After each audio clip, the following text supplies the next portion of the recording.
Bonjour à toutes et à tous, bienvenue en direct sur Grand Lille TV, très bon réveil à toutes et à tous, bon début de journée, il est 7h30, bon appétit aussi si vous prenez votre petit déjeuner avec nous, bon courage si vous partez travailler, surtout en voiture, en ce mardi matin, rien de bien extraordinaire, il y a du monde partout autour de Lille sur les voies rapides, autoroutes et principaux axes, notamment la 22, la 25, la 1, la 23, la rocade nord-ouest, depuis les WEP également sur la RN41, le périphérique sud, bref, du monde comme d'habitude, le mardi matin c'est souvent la matinée la plus compliquée de la semaine, celle-ci ne semble pas déroger à la règle.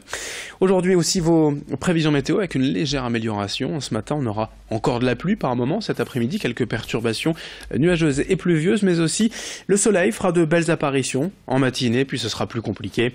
Les températures sont quand même en baisse, ça se confirme, 6 degrés seulement pour les maximales cet après-midi à Lille. On en reparle bien sûr avec vos prévisions météo complètes après ce journal.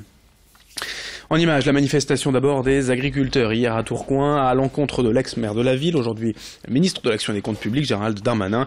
Ils étaient une vingtaine hier venus avec leurs tracteurs en plein centre-ville pour protester contre la remise en cause dans le budget 2018 d'une réduction de charges obtenue l'an dernier.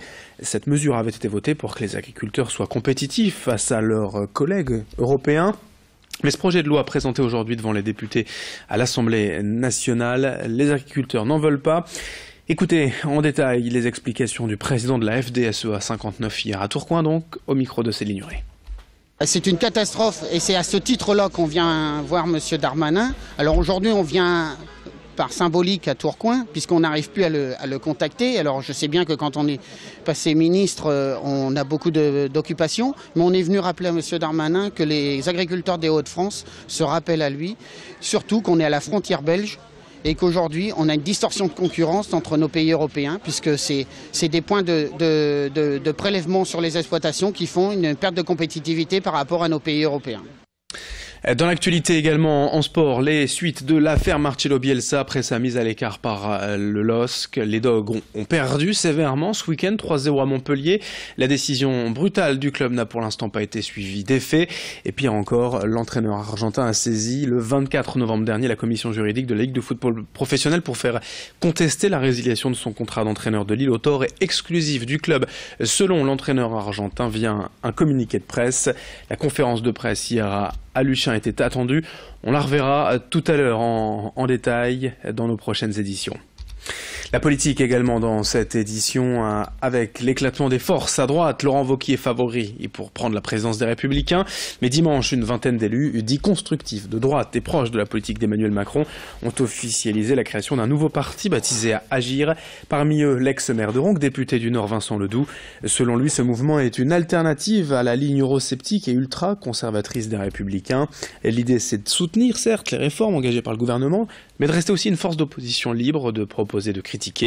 Idil Gunay a rencontré Vincent Ledoux et lui a demandé pourquoi dans ce cas ne pas rejoindre En Marche et Gérald Darmanin.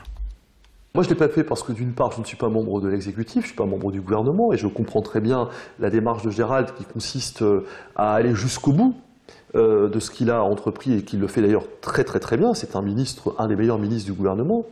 Et je le dis sans chauvinisme aucun, mais je suis très fier de tout ce qu'il a pu mener jusqu'à présent et je suis très heureux aussi pour la France.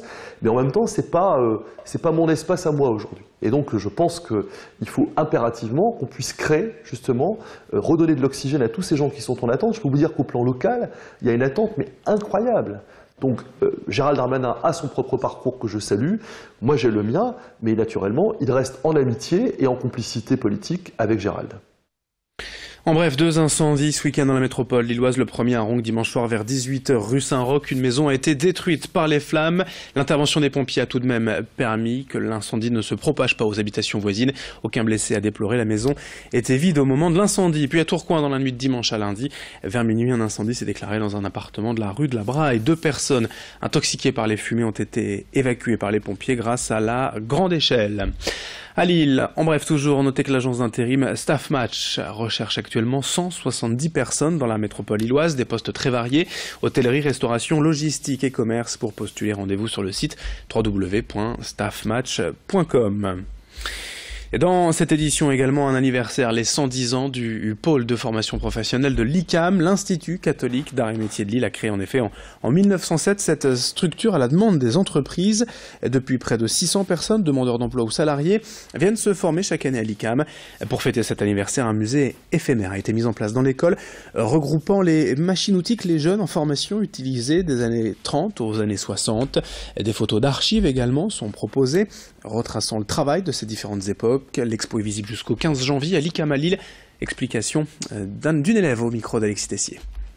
C'est notre professeur de français qui nous a donné l'idée de participer. On a recherché des photos et on a développé les photos avec leur date et ce qu'elles représentent. Et on a été interviewé aussi des personnes qui étaient là, pas au début, mais ça fait un moment qu'ils sont dans l'ICAM. Il y a des photos où c'est des classes d'élèves, mais beaucoup plus grandes que ce qu'on est maintenant. Il y a des photos où on voit des élèves jouer dans la cour ou encore qui sont en atelier en train de travailler, sauf que c'est totalement différent de nous aujourd'hui. Dans cette édition aussi un peu de football, puisque le club de foot féminin de Bousbecq pourrait d'ici quelques années rivaliser avec les plus belles équipes du championnat, Lyon, Paris et voire même le LOSC. Jean-Baptiste Galland, le nouveau président de l'équipe féminine de Bousbecq, est un investisseur passionné de sport. Lorsqu'il a découvert les filles l'année dernière, il a décidé de tout miser sur elles pour en faire un club de l'élite.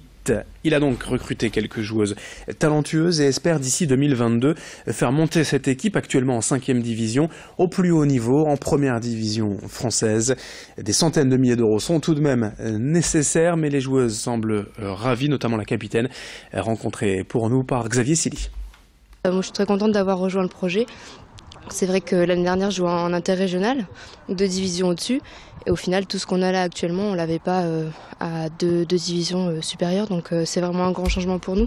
Et je pense que pour les féminines de Bousbecq de l'année dernière également. Toutes les filles adhèrent au projet. Voilà, on est vraiment motivés pour ce projet, pour le mener à bien. On sait qu'il y a du travail. On ne va pas se le cacher. On ne veut pas non plus s'emballer. Mais là, pour l'instant, on est dans le top 3 du championnat. Donc pourquoi pas créer la surprise et puis voilà, faire peur aussi, faire peur et faire parler de nous par la suite. 7h37 en direct sur Grand Lille TV. Dans un instant à suivre vos prévisions météo. Très belle matinée à toutes et à tous en notre compagnie.